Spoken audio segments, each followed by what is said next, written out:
नमस्कार विद्यार्थियों। एमए उत्तरार्ध हिंदी चतुर्थ प्रश्न पत्र प्रेमचंद की कक्षा में आपका स्वागत है। प्रेमचंद के उपन्यास रंगभूमि को हम पढ़ रहे थे। इससे पूर्व हम रंगभूमि उपन्यास के कथासार अथवा कथानक अथवा कथा वस्तु के विषय में पढ़ चुके हैं। आज हम इस उपन्यास के नायक सूरदास के चरित्र चित्रण अथवा उसकी चारित्रिक विशेषताओं पर चर्चा करेंगे। तो आइए देखते हैं कि किस प्रकार से सूरदास इस नायक का प्रधान पात्र है और इस नायक के किस प्रकार से सूरदास इस उपन्यास का प्रधान पात्र है एवं नायक के पद पर प्रतिष्ठित है। किसी भी उपन्यास का महत्व अथवा उसकी श्रेष्ठता एवं गुणवत्ता का आधार उसमें वर्णित पात्रों की अविस्मरणीयता से होता है। इस दृष्टि से रंगभूमि का सूरदास एक अत्यंत महत्वपूर्ण पात्र है। या यूं कहें कि रंगभूमि उपन्यास का महत्व भी एक प्रकार से सूरदास के चरित्र से ही है।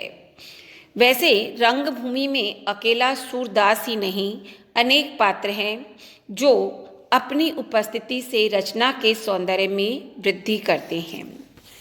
उपन्यास में कथा के दो केंद्र हैं, बनारस और पांडेपुर। बनारस में विनय, सोफिया, कुंवर महेंद्र कुमार, मिस्टर जॉन सेवक एवं डॉक्टर गांगुली आदि है। तो पांडेपुर में सूरदास के साथ साथ भैरव, जगधर, सुभागी, नायक राम पंडा, बजरंगी, ताहिर अली आदि हैं। यदि कथा के केंद्र के रूप में देखें तो एक तरफ विनय और सोफिया है तो दूसरे हिस्से में सूरदास है। उपन्यास के घटनाक्रम में सूरदास एक नायक बनकर उभरता है और शेष पात्र उसके चरित्र के सहयोगी बनकर हमारे सामने आते हैं। अब प्रश्न यह उठता है कि इस उपन्यास में से यदि सूरदास के जीवन को निकाल दिया जाए तो इसका महत्व कितना कम हो जाएगा, क्योंकि सूरदास इस पूरे उपन्यास में छाया रहता है और यदि उसे निकाल दिया जाए तो यह उपन्यास एक बेजान विवरण मात्र बनकर रह जाएगा। उपन्यास की प्रत्येक निर्णायक घटना के मूल में सूरदास का प्रत्यक्ष या अप्रत्यक्ष रूप से हाथ है। उपन्यास का आरंभ सूरदास की जमीन को खरीदने और हड़पने की योजना से होता है और अंत भी पांडेपुर की बस्ती उजड़ने और सूरदास के झोपड़े को हटाते हुए असहयोग आंदोलन से होता है और इसके बाद सूरदास की मृत्यु और उसके मूर्ति स्थापन आदि की घटनाओं के बाद उपन्यास समाप्त हो जाता है। इस प्रकार से उपन्यास की कथा के सारे निर्णायक मोड़ सूरदास के कारण उपस्थित होते हैं। तो आइए देखते हैं सूरदास के चरित्र की कुछ विशेषताएं। सबसे पहले तो हम कहेंगे कि सूरदास एक दलित जाति का प्रतिनिधित्व करने वाला साधारण सा व्यक्ति है। सूरदास अंधा है, भिखारी है। प्रेमचंद जी ने जब भी सूरदास का जिक्र किया है इसी रूप में किया है और कहा है कि पांडेपुर बस्ती में एक अंधा चमा रहता है।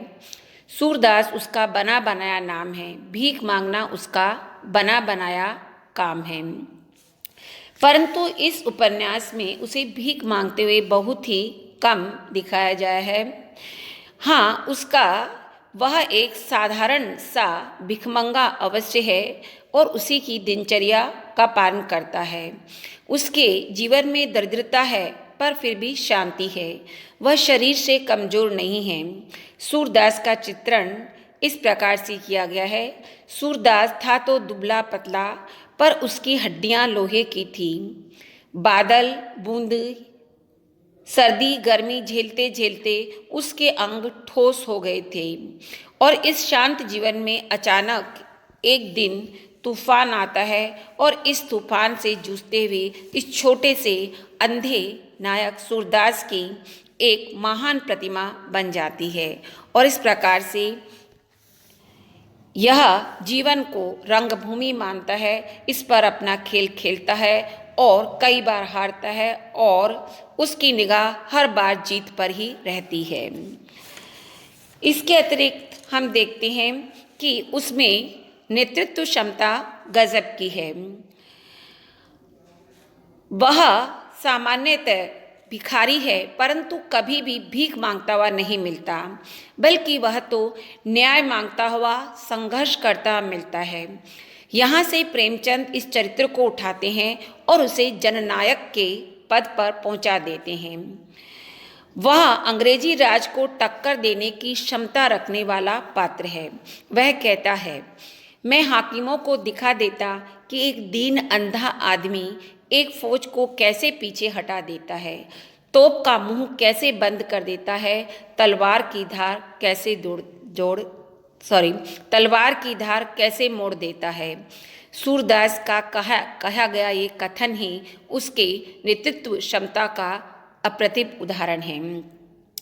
यहाँ तक कि सूरदास एक दीनहीन भिखारी है, परंतु फिर भी वह निरंतर संघर्ष करता रहता है।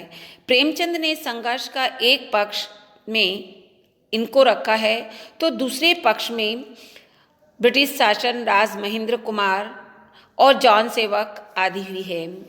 और सूरदास जो है वो अंत तक उपन्यास में लड़ता रहता है।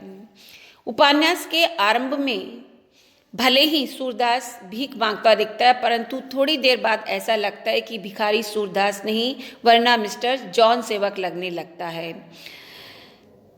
इतना ही नहीं, बेचारा अंधा भिखारी उससे भीख मांगते हुए या माल छीनते हुए हम कहीं भी नहीं देखते हैं।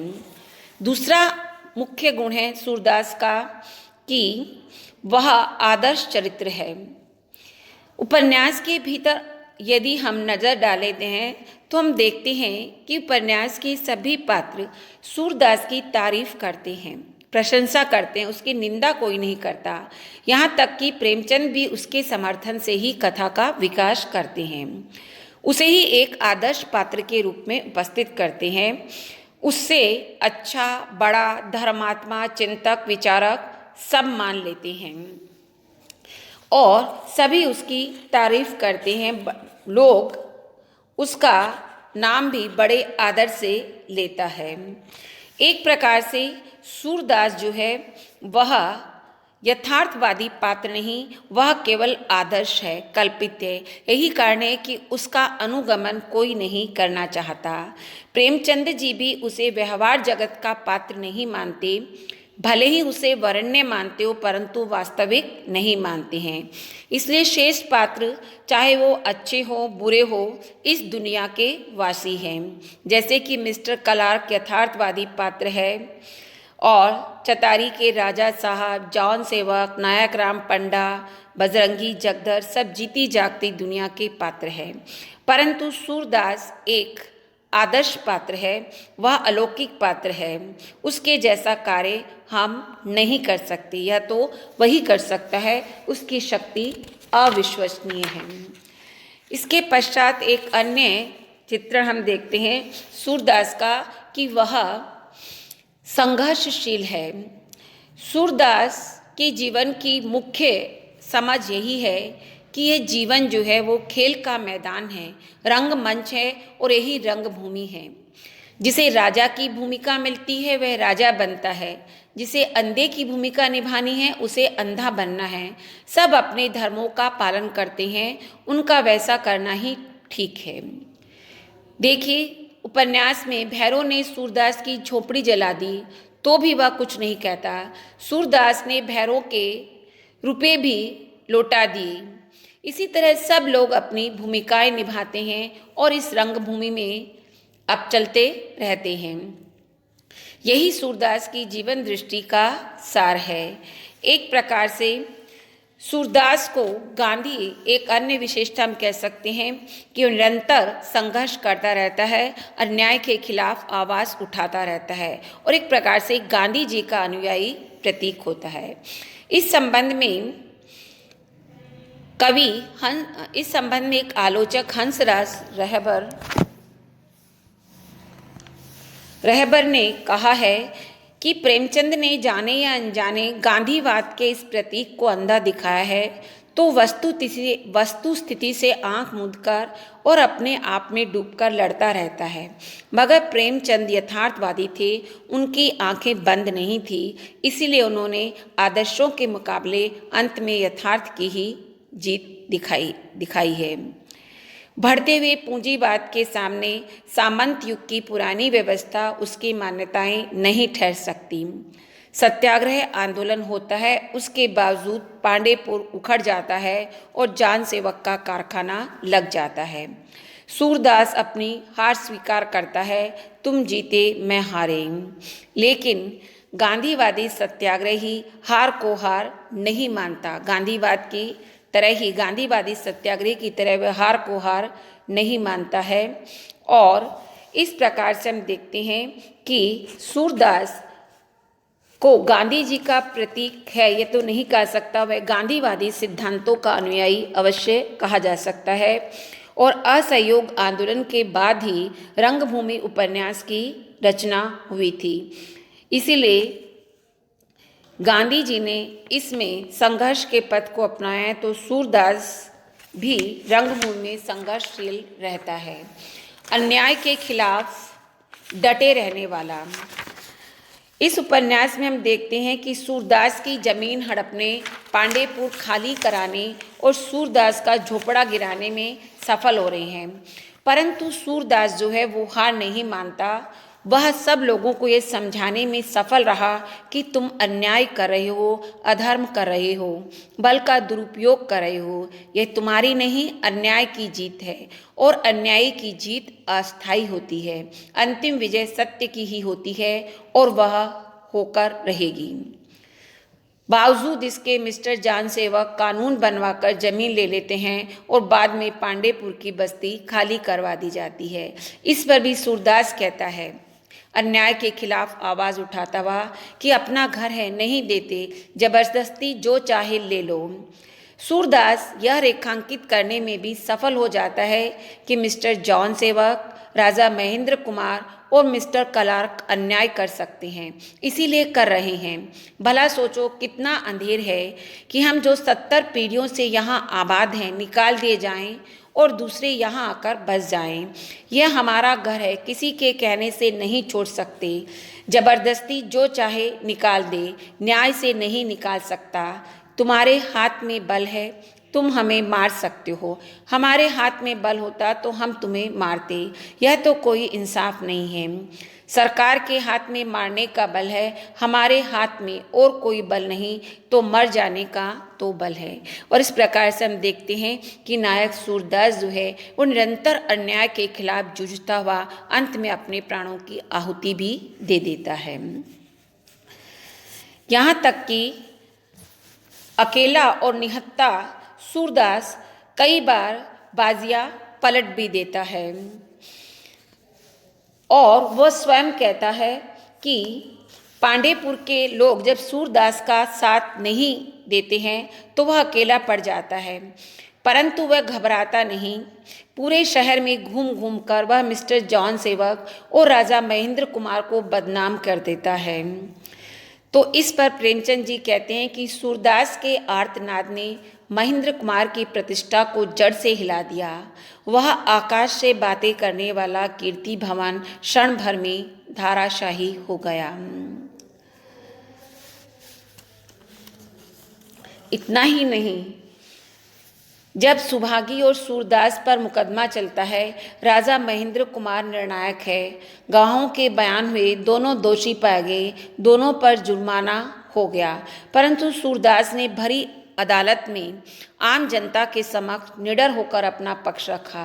दुआहिए पंचों, आप इतने आदमी जमा हैं, आप लोगों ने भैरों और उसके गांवों के बयान सुने, मेरा और सुभागी का बयान सुना, हाकिम का फैसला भी सुन लिया। अब आप लोगों से मेरी विनती है कि क्या आप भी मुझे अपराधी समझते हैं? अगर आपको विश्वास आ गया तो मैं इसी मैदान में सिर झुकाकर बैठता हूँ। आप लोग मुझे 5-5 लाते मारे, अगर मैं लात खाते खाते मर भी जाऊँ तो मुझे दुख ना होगा। ऐसे पापी का यही दंड है, कैद से क्या होगा। और अगर आपकी समझ से मैं बेकसूर हूँ तो पुकार कर कह दीजिए, हम तुझे निरपराध समझते हैं, और फिर मैं कड़ी से कड़ी कैद भी हंसकर काट लूँगा। अदालत कक्ष में दर्शकों से सीधी गई इस अपील से पूरे अदालत के कमरे में सन्नाटा छा जाता है। राजा साहब, वकील, अमले, दर्शक सब के सब चकित रह जाते हैं। किसी को होश नहीं रहा कि इस समय क्या करना चाहिए। परिस्थिति ने एक विचित्र रूप धारण कर लिया, परंतु यह एक ऐसी उपमा थी जिसका कोई कुछ नहीं कह पाया। सूरदास मानता है कि फल चाहे जो मिले, कोई साथ दे या न दे, निंदा स्तुति की परवाह के बिना कार्य वह करो जो नीति, धर्म और आत्मा को ठीक लगे। यही सूरदास की शक्ति है। इस तरह सूरदास के व्यक्तित्व की भीतरी शक्ति में असहयोग आंदोलन का प्रभाव भी देखा जा सकता है। गांधी जी एक राजनीतिक कार्यकर्ता और स्वाधीनता आंदोलन के मान्य नेता थे। सूरदास गांधी जी के इस पक्ष को प्रस्तुत नहीं करता। वह भिखारी है, गरीब है, अंधा है, मान्य तो हो ही नहीं सकता, वह दलित समाज का व्यक्ति है। ऐसी अनेक छोटी मोटी मान्यताएं हैं जो उसे गांधी जी का अनुयायी तो सिद्ध कर सकती है, परंतु गांधी से अलग भी रखती है। उन्होंने रंगभूमि में ऐसी नई वास्तविकता को देखा और दिखाया था जो कि स्वयं गांधी ने कभी नहीं देखा। सूरदास की निर्भयता, उसकी नेतृत्व करने की क्षमता, विपरीत परिस्थितियों में भी आशावादी बने रहना आदि उसके व्यक्तित्व के गुण असहयोग आंदोलन अर्थात गांधी जी से ही आए हैं। उसे इसी रूप में हमें देखना चाहिए। असहयोग आंदोलन की ताजगी हमें सूरदास में मिलती है। वही उमंग, वही उत्साह, वही निश्चिंतता उसका प्राण है। इस कारण हम सूरदास को फिर किसी उपन्यास में नहीं देखते हैं। अब सूरदास के चरित्र की अन्य और विशेषता हम देखते हैं कि सूरदास जहां अन्याय का डटकर विरोध करने वाला, गांधीवादी सिद्धांतों को मानने वाला निडर है, वहीं वह सहनशील भी है। पांडेपुर के कुछ लोग सूरदास का झोंपड़ा जला देते हैं। जले हुए झोंपड़े के पास सूरदास और उसका भतीजा मिठवा बैठे हुए हैं। दोनों की बातचीत का यह अंश देखिए जो उसकी सहनशीलता की पराकाष्ठा को प्रदर्शित करता है। मिठवा कहता है, दादा अब हम रहेंगे कहाँ? सूरदास, दूसरा घर बनाएंगे। मिठवा, और जो कोई फिर आग लगा दे? सूरदास, तो फिर बनाएंगे। मिठवा, और फिर लगा दे? तो सूरदास कहता है, तो हम फिर बनाएंगे। मिठवा, और जो कोई 1000 बार लगा दे? सूरदास, तो हम 1000 बार बनाएंगे। मिठवा, और जो कोई 100 लाख बार लगा दे? सूरदास, तो हम भी 100 लाख बनाएंगे। इस बातचीत से हम देखते हैं कि सूरदास का धैर्य, उसकी सहन शक्ति, उसका आशावाद और उसका सकारात्मक चिंतन प्रकट होता है, और वह इसी मनोभाव से अपने सभी शत्रुओं से अंत तक संघर्ष करता रहता है। इसके अतिरिक्त सूरदास के जीवन का एक और चारित्रिक गुण है उसका स्वाभिमानी होना। सूरदास के जीवन में अनेक परीक्षा के कई क्षण आए हैं। सूरदास के रुपये भैरव चुरा लेता है, और भैरव की पत्नी सुभागी को जब यह पता चलता है तो वह किसी प्रकार से वे रुपये पुनः सूरदास को लौटा देती, परंतु सूरदास उन रुपयों को नहीं रखता, क्योंकि यदि रख लेता तो यह उसे अनैतिक लगता। उसके रुपये थे, उसने रख लिए, व्यवहारिक नैतिकता की दृष्टि से सही है, परंतु दूसरा तरफ वो कहते हैं कि मेरी चीज़ नहीं, भैरव की चीज़ है। चूंकि अब भैरव ने इसे ले लिया है, इसीलिए भैरव ने अपनी आत्मा बेची है, महंगा सौदा किया है, मैं इसे कैसे लूँ? रुपयों से भरी थैली हुए भैरव को लौटा देता है और सुभावी का नाम भी बता देता है। और इसके अतिरिक्त है वो जीवट चरित्र वाला व्यक्ति है। जब भैरव सुभागी को अपने घर से निकाल देता है तो सूरदास उसे अपनी झोंपड़ी में आश्रय देता है।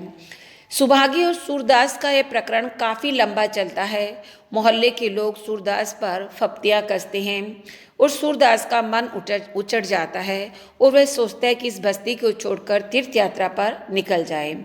इतने में ही भैरों की मार खाकर सुभागी आती है और कहती है कि मैं कहाँ जाऊँ, इसमें बदनामी का भय है। अब सूरदास असमंजस से है कि उसे बदनामी यानी अपनी अथवा आबरू यानी सुभागी की किसी में से किसी एक की रक्षा करनी है। तब वह जीवन चरित्र का व्यक्ति अपनी बदनामी की परवाह न करते हुए आप सूरदास ने आबरू की रक्षा करने का निर्णय लिया। उसने निर्णय लिया कि सुभागी को मझधार में छोड़ देने से तो बदनाम होना अच्छा है। और यह जीवन चरित्र इस उपन्यास के नायक सूरदास का ही हो सकता है। बस्ती के किसी अन्य नायक या उपन्यास के किसी अन्य पात्र में यह साहस नहीं है। इसी प्रकार से सूरदास का एक और चरित्र देखिए कि जब सोफिया की प्रेरणा से मिस्टर क्लार्क सूरदास की जमीन वापस लौटा देता है तो सोफिया बहुत खुश होती है और वह एक हास्य व्यंग्य प्रधान नाटक लिखती है और उसका मंचन करके जॉन सेवक और राजा साहब को पूरे शहर भर में बदनाम करने चाहती है और दोनों सूरदास से इसको सूचना देते हैं। परंतु सूरदास जो कहता है वो देखिए, नहीं मिस साहब, यह खिलाड़ियों की नीति नहीं है। खिलाड़ी जीत कर हारने वालों की हंसी नहीं उड़ाता, उससे गले मिलता है। और इस जीत के बाद सूरदास राजा साहब से भी मिलकर आया। वहीं वह सोफिया को भी उन्हें बदनाम करने वाले इस प्रहसन को करने से रोकता है। सूरदास के ऐसे महान व्यक्तित्व के समक्ष सोफिया भी अपने आप को छोटा महसूस करती है। सूरदास जीवन दृष्टि समझाते हुए कहता है, मेरा धर्म तो यही है कि जब कोई मेरी चीज पर हाथ बढ़ाए तो उसका हाथ पकड़ लूं, वह लड़े तो लड़ूं और उस चीज के लिए प्राण तक दे दूं। चीज मेरे हाथ आएगी इससे मुझे मतलब नहीं, मेरा काम तो लड़ना है और वह भी धर्म की लड़ाई लड़ना। अगर राजा साहब दगा भी करे तो भी मैं उनसे दगा न करूँगा। इसके अतिरिक्त उसके चरित्र की एक अन्य विशेषता है कि वह अपने जीवन में सदैव न्याय का पक्षधर रहता है, कभी अपने जीवन में बेईमानी नहीं करता। देखिए, सुभागी और सूरदास के प्रकरण में कोई भैरों की दुकान में आग लगा देता है और इंद्रदत्त ने सूरदास की रिहाई के लिए भी चंदा किया। उस चंदे में से 300 रुपये बच गए तो इस प्रकरण में सूरदास का भी झोंकड़ा जला दिया गया। लेकिन सूरदास ने कि अपना घर बनाने की बजाय भैरों की दुकान बनाने के बारे में सोचा। क्योंकि उसने कहा कि यह बदनामी कौन ले कि सूरदास ने भैरों का घर जलवा दिया। मेरे मन में यह बात समा गई है कि हम ही में से किसी ने यह किया है और वह सारे रुपए भैरव को दे देता है। यहाँ तक कि जमीन के मुआवजे के लिए दिए गए 1000 रुपये भी वह इंद्रदत्त को सेवा समिति के लिए दान में दे देता है। इस प्रकार हम देखते हैं कि सूरदास अपने समझ में कभी कोई अनर्थ नहीं करता। यहाँ तक कि मृत्यु शैया पर पड़े हुए भी वह अपने परम विरोधी जान सेवक को मिठवा से सावधान रहने की सलाह देना नहीं भूलता।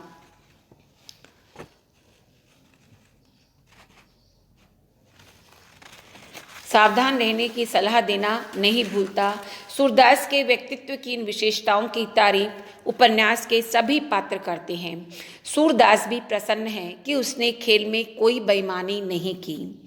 हम हारे तो क्या, मैदान से भागे तो नहीं, रोए तो नहीं, धांधली तो नहीं की, फिर खेलेंगे, जरा दम ले लेने दो। हार हार कर तुम्ही से खेलना सीखेंगे, एक न एक दिन हमारी जीत होगी। यह प्रसन्नतापूर्वक इस दुनिया से विदा लेना चाहता है और इन सबके अतिरिक्त प्रेमचंद ने एक अद्भुत तटस्थता से उसके भतीजे, सूरदास के भतीजे मिठवा के माध्यम से एक यथार्थ का प्रकरण भी चित्रित करना नहीं भूले हैं। मृत्यु शैया पर पड़े सूरदास को उसका भतीजा मिठवा कहता है, दादा मुंह ना खुलवाओ, पर्दा ढका रहने दो, मुझे चौपट करके मरे जाते हो, उस पर कहते हो कि मेरा क्रियाकर्म कर देना, गया पराग कर देना।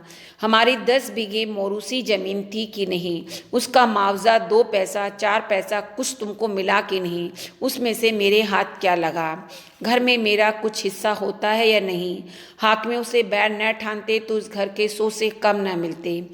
पंडा जी ने कैसे 5,000 मार लिए हैं, उनका घर 5,000 का। दरवाजे पर मेरे हाथों के लगाए 2 नीम के पेड़ थे, क्या वे 5-5 रुपए में भी महंगे थे?